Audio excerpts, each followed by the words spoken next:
chaîne YouTube Simama, Dieu des dieux. J'espère que vous avez la pêche ce matin et que vous avez de la joie également dans votre cœur. Parce que ce dont nous allons partager ce matin, j'ai la conviction que cela va amener la joie dans votre cœur, que cela va changer votre attitude et votre pensée. Et pendant que nous allons partager ensemble, je prie afin que Dieu, il ouvre vos yeux, il éclaire vos cœurs et il améliore votre entendement spirituel afin que vous puissiez vous appuyer non seulement que sur la parole de Dieu, mais que vous ayez la foi en la Bible, aux saintes Écritures. Sur ce matin, nous allons parler d'un sujet qui est très pertinent dans le monde de la parole. Et ce sujet, c'est le péché et la justice de Dieu. Alors, c'est quoi le péché? C'est un sujet qui prête toujours beaucoup à confusion parce que les gens, ils n'arrivent pas à faire la différence entre le péché et les péchés. Alors, c'est quoi le péché selon la Bible? Ce matin, nous allons parler du péché. Mais si vous allez regarder dans le livre de 1 Jean chapitre 5, si vous allez regarder au verset 16, alors là, il est écrit qu'il y a deux qualités de péché. Il y a un péché qui mène à la mort et il y a un péché qui ne mène point à la mort. Mais ce matin, nous voulons parler de ce péché qui mène à la mort. C'est-à-dire le péché, comme vulgairement certaines personnes l'appellent, le péché d'Adam. D'autres personnes, ils parlent du péché originel. Mais dans la parole, dans la Bible, dans les Saintes Écritures, la parole parle du péché qui mène à la mort. Et pour cela, nous allons lire les Écritures dans le livre de Romains chapitre 3, verset 23. Alors, Romains chapitre 3, verset 23, il est écrit, « Car tous ont péché et sont privés de la gloire de Dieu. » La Bible dit que tous ont péché et sont privés de la gloire de Dieu. Ici, lorsque la Bible dit tous, la Bible inclut ceux qui sont enfants, la Bible inclut ceux qui sont des adultes, la Bible inclut ceux qui sont des vieillards. En tout cas, la Bible inclut toute catégorie de personnes. Et ce que la Bible dit à propos de toutes ces catégories de personnes, c'est que ces personnes sont privées de la gloire de Dieu. Alors, c'est quoi la gloire de Dieu? La gloire de Dieu ici, c'est l'éternité. La gloire de Dieu ici, c'est quoi? C'est le paradis. La gloire de Dieu ici, c'est quoi? C'est la vie éternelle. Alors, qu'est-ce qui prive de la gloire de Dieu? Qu'est-ce qui prive de l'éternité? C'est le péché qui prive de la gloire de Dieu. Alors, comment est-ce que nous sommes devenus des personnes qui sont pécheurs aujourd'hui? Ce n'est pas à travers les actes que nous avons posés et que nous sommes devenus pécheurs. Alors, si vous lisez les Écritures et vous rentrez dans le livre de la Genèse, vous allez découvrir, à partir de la Genèse chapitre 3, vous allez voir la chute de l'homme. Mais dans le livre de Romains chapitre 12, c'est encore plus précis. Romains chapitre 5, au verset 12. Si vous regardez les Écritures, vous verrez qu'il est écrit, « Par un seul homme, le péché est entré par le monde. » Alors, le péché est entré par un seul homme.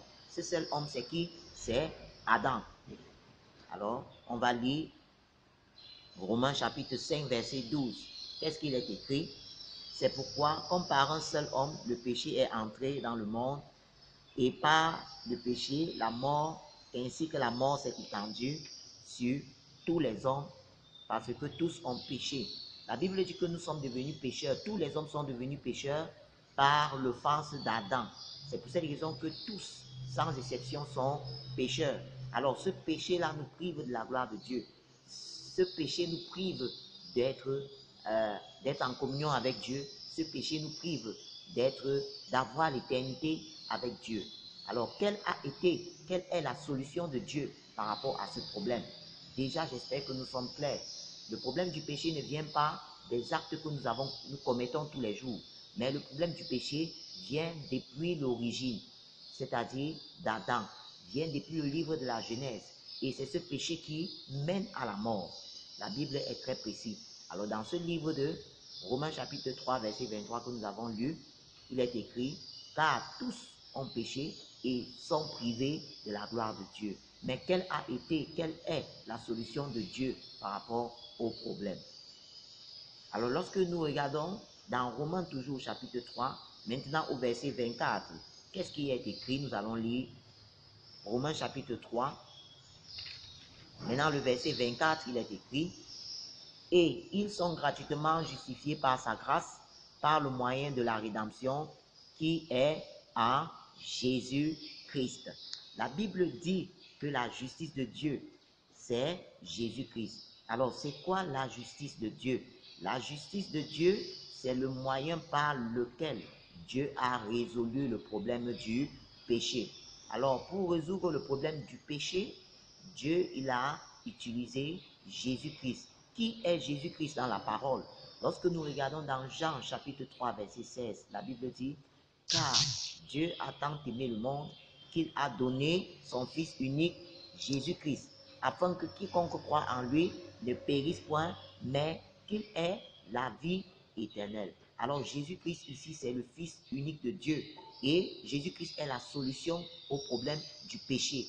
Alors moi, en tant que pécheur qui autrefois est né dans le péché, comment faire pour entrer dans la justice de Dieu?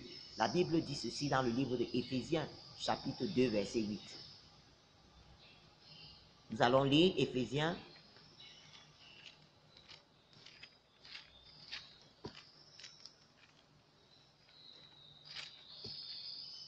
Alors, dans le livre d'Éphésiens, chapitre 2, verset 8, la Bible dit: car c'est par la grâce que vous êtes sauvés, par le moyen de la foi, et cela ne vient pas de vous, c'est le don de Dieu. Ce n'est point par les œuvres, afin que personne ne se glorifie. La Bible dit que nous entrons dans la justice de Dieu pas à travers les œuvres. Nous résolvons le problème du péché pas à travers nos œuvres, mais à travers les œuvres de Jésus-Christ. Alors, comment entrer dans la justice de Dieu? Comment entrer dans la justice de l'Éternel? C'est de croire en ce que Jésus-Christ a fait. La Bible dit dans Romains chapitre 10, verset 9, si tu confesses de ta bouche le Seigneur Jésus, si tu crois dans ton cœur que Dieu l'a ressuscité des morts, alors tu seras sauvé. Alors on est sauvé parce qu'on confesse et on croit. Alors confesser signifie quoi? Confesser signifie parler. C'est-à-dire parler de quoi maintenant? Parler de la parole. La parole dit dans le livre de Romains chapitre 8 verset 1, il n'y a donc maintenant aucune condamnation pour ceux qui sont en Jésus-Christ. Alors autrefois, nous étions des pécheurs parce que nous ne savions pas que Jésus-Christ, il a pardonné, il a payé le prix de nos péchés sur la croix en mourant pour nous. Autrefois, nous disions que nous sommes des pécheurs parce que nous ne savions pas ce que Jésus-Christ a fait. Maintenant, bien-aimés les amis, nous connaissons le travail que Jésus-Christ a effectué pour nous. Jésus-Christ, il nous a lavés, Jésus-Christ, il nous a purifiés, Jésus-Christ, il nous a sanctifiés. Alors, on est juste, pas parce que nous avons commis des actes qui sont parfaits devant Dieu, mais nous sommes justes parce que nous acceptons et nous croyons en l'œuvre de Jésus-Christ sur la croix. Alors j'espère, les amis, que maintenant vous n'allez plus dire que vous êtes des pécheurs, mais vous direz que vous êtes justes, juste par rapport à l'œuvre que Jésus-Christ il a fait sur la croix. La Bible est claire dessus. La Bible dit dans le livre de Romains, je reprends Romains chapitre 8 verset 1, il n'y a donc maintenant aucune condamnation pour ceux qui sont en Jésus-Christ. J'espère que la parole sera votre assurance. Si la parole est votre assurance, votre cœur sera pur. Oh, dans le livre de Jean chapitre 15 verset 3, la Bible dit: déjà vous êtes purs à cause de la parole qui vous a été annoncée. Alors si vous croyez à la parole de Dieu, votre cœur devient pur, vos pensées deviennent pures devant l'Éternel. Merci les amis de m'avoir écouté. Si vous avez aimé la vidéo, mettez un pouce et abonnez-vous sur la chaîne. Bonne journée à tous.